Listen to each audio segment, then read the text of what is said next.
ఈ 708 కోట్ల రూపాయలతో కలుపుకొని ఈ 57 నెలల కాలంలోనే అక్షరాల మీ అన్న ప్రభుత్వం చెల్లించిన ఈ పూర్తి ఫీజుల మొత్తాన్నే తీసుకుంటే ఏకంగా 29,66,000 మంది పిల్లలకు మంచి జరిగిస్తూ ఇప్పటిదాకా జగనన్న విద్యా దీవెన అనే ఈ ఒక్క కార్యక్రమం ద్వారానే 12,609 కోట్ల రూపాయలు నా అక్క చెల్లెమ్మల కుటుంబాల ఖాతాల్లోకి నేరుగా జమ చేయడం జరిగింది.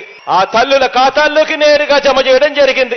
ఇక విద్యార్థులందరికీ ప్రతి విద్యా సంవత్సరం అంటే జూలై నుంచి జూన్ దాకా ఉండే ప్రతి విద్యా సంవత్సరంలో ఆ ప్రతి విద్యా సంవత్సరం మొదట్లోనూ ఆ ప్రతి విద్యా సంవత్సరం చివరిలోనూ ప్రతి ఏప్రిల్లోనూ ఒక వాయిదా మనం ఇస్తూ వస్తున్న జగనన్న వసతి దీవెన ద్వారా భోజన వసతి ఖర్చుల కోసం చెల్లించిన మొత్తం మరో 4,275 కోట్ల రూపాయలు ఈ ఏప్రిల్లో అంటే రేపు నెల ఏప్రిల్లో వసతి దీవెన కింద విడుదల చేయనున్న మరో 1,100 కోట్ల రూపాయలు కూడా కలుపుకుంటే మనందరి ప్రభుత్వం విద్యా దీవెన వసతి దీవెన అనే ఈ 2 పథకాల మీద మాత్రమే పెట్టిన డబ్బు ఏకంగా 18,000 కోట్ల రూపాయలు అని చెప్పి కూడా చెప్పడానికి గర్వపడతా ఉన్నా.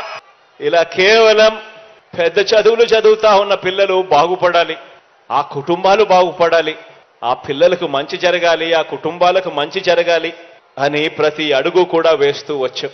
ఈరోజు ఇలా మనందరి ప్రభుత్వం ప్రతి స్థాయిలోనూ కూడా విద్యారంగంలో మార్పులు తీసుకొచ్చాం.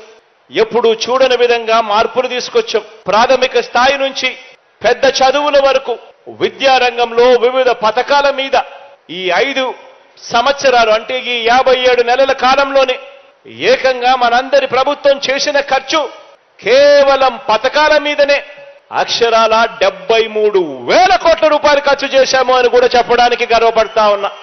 ఈ 73,000 కోట్లు గవర్నమెంట్ రంగంలో ఉన్న టీచర్లకు ఇచ్చే జీతాలు కాదు.